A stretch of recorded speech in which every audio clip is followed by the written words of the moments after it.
Hello everyone, welcome to brilliant tutorial. আজকে আমরা এই ভিডিওর মাধ্যমে একক ঘরের সংখ্যা নির্ণয় করা শিখব। দেখো, এখানে একটি সংখ্যা দেওয়া আছে 325169, যার পাওয়ার 231। দেখো, যখনই একক ঘরের সংখ্যা নির্ণয় করবে তখনই এই নিচে দেওয়া সংখ্যাটির পুরো সংখ্যাটির আমার কোনো দরকার নেই।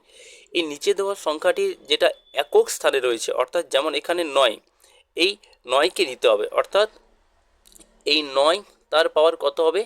231।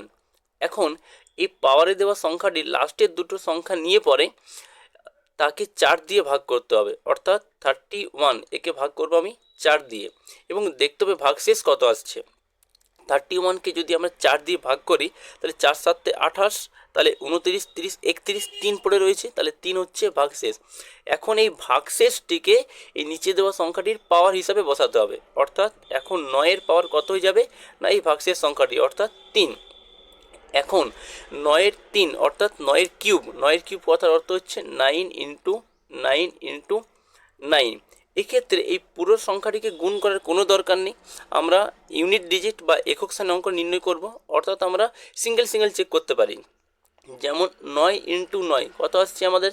81, 81। এখন একক স্থানে অঙ্ক কত আসছে? 1। আবার যদি আমরা এখানে 9 গুণ করি, ঠিক আছে, তাহলে কত আসবে? 9কে 9, অর্থাৎ এই পুরো সংখ্যাটিতে একক স্থানের অঙ্ক কত হয়ে যাবে আমাদের? 9। এটা হবে আমাদের উত্তর।